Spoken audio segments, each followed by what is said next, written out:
बिस्मिल्लाहिर्रहमानिर्रहीम। शुरू करता हूं अल्लाह के पाक नाम से जो बहुत बड़ा मेहरबान नहायत रहने वाला है। देखती आंखों और सुनते कानों को अस्सलाम वालेकुम। बहनों, भाइयों, दोस्तों, बुजुर्गों, आज हम इस्लामी स्कॉलर्स, सूफिया कराम और इस्लामी तौसूफ और तारीखी शख्सियात की इस मालूमाती सीरीज की वीडियो में हम नासर खसरो की स्वानहियात और इनके मज़ार की तारीख को बयान कर रहे हैं। दोस्तों, बहनों, भाइयों, नासर खुसरो खरासान मौजूदा ताजिस्तान के इलाके बल्ख के करीब एक जिला कबादियान में सन 1004 में पैदा हुए। एक मुमताज फारसी शायर, फलसफी, मुसाफिर और इस्माइली मशरी थे।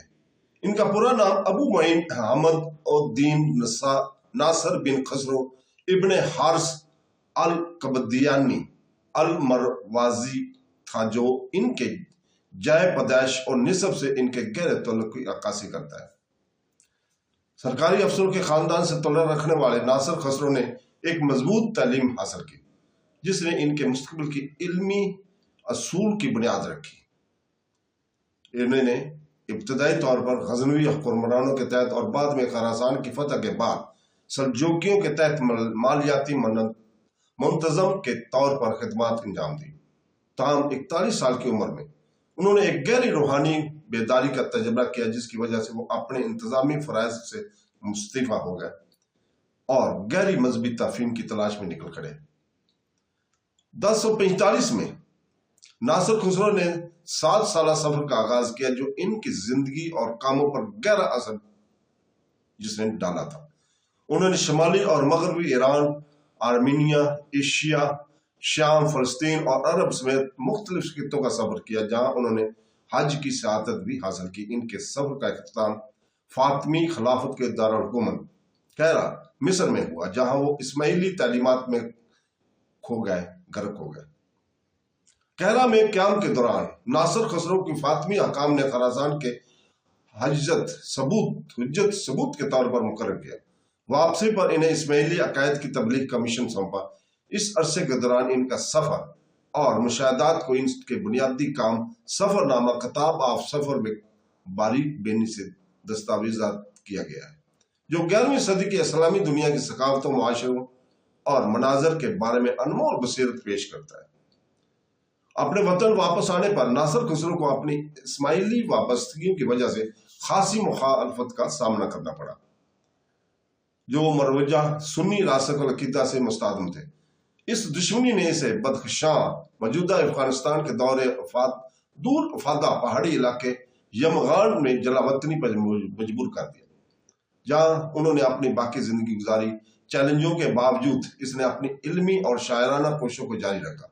ऐसे काम तख्लीक किए जिन्होंने फारसी अदब और इस्माइली फिक्र में इनकी महराज को मुस्तहकम किया।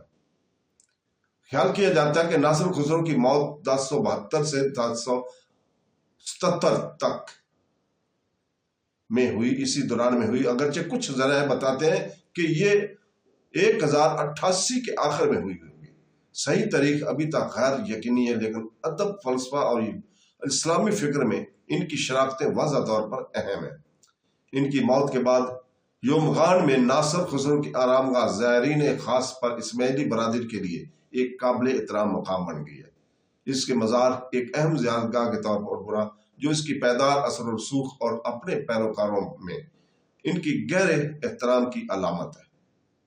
तो दोस्तों, मई 2011 में आगा खान ट्रस्ट फॉर कल्चर ने नासर खसरो की तारीखी मज़ार की बहाली और तहफ़्फ़ुज़ के लिए कोशिशें शुरू की।